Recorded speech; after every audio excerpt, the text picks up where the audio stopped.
राधा रानी ने ऐसे कौन से वचन मांगे कृष्ण से जब 100 सालों बाद हुआ उनका मिलन। राधे राधे दोस्तों राधा कृष्ण के अलौकिक प्रेम को तो हम सभी जानते हैं। ये उनके प्रेम की ही प्रकाष्ठा है कि चोट कान्हा को लगे तो पीड़ा राधा को होती है। पुराणों में श्री राधा को कृष्ण की शाश्वत जीवन संगिनी कहा जाता है। इन दोनों का प्रेम है ही इतना खास कि सदियों से लोगों को इनके प्रेम की कहानियां सुनाई जाती है।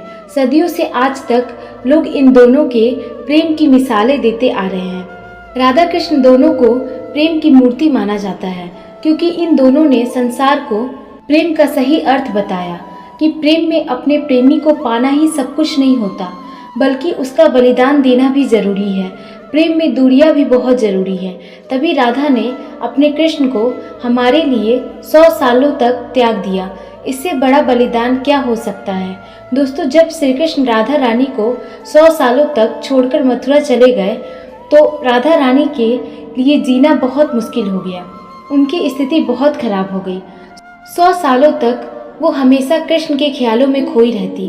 उसके बाद जब 100 साल बीत गए तो कृष्ण वापस आए अपनी राधा के पास। उस समय राधा वन में बैठी थी तो कृष्ण उनके सामने आए, पर देवी राधा मुख को उस तरफ से फेर कर बैठी थी।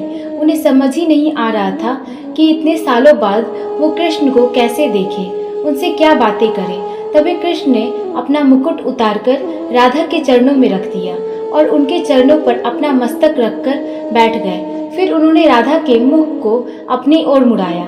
तभी उन दोनों के नेत्र आपस में मिले।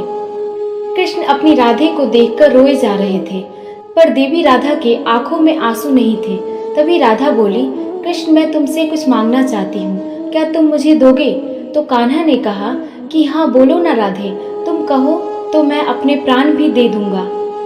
तो राधा ने कहा कि जब 100 साल पहले तुम मुझे छोड़कर गए थे तो तुमने मुझसे एक वचन लिया था कि मेरे नेत्रों से एक भी अश्रु नहीं गिरने चाहिए। अगर अश्रु गिरे तो पूरे ब्रह्मांड का नाश हो जाएगा। तब से मैं आज तक नहीं रोई। तो क्या अब मैं रो सकती हूँ? क्योंकि तुम्हें सामने देखकर अब मेरे अश्रु नहीं रुक रहे हैं। ये सुनते ही कृष्ण ने अपनी राधे को गले लगा लिया और दोनों ने अपने वर्षों की ख्वाहिश को पूरा किया। वो दोनों खूब रोए। दोस्तों, ऐसा था राधा कृष्ण का ये महान बलिदान। कृष्ण ने एक वचन मांगा राधा से और राधा ने 100 सालों तक इस वचन को पूरा किया। देवी राधा 100 सालों तक ना सोई थी और ना ही रोई थी। दोस्तों, आप सबको मेरी ये कहानी कैसी लगी कमेंट में ज़रूर बताएं और साथ ही कमेंट्स में जय श्री राधा कृष्ण अवश्य लिखें।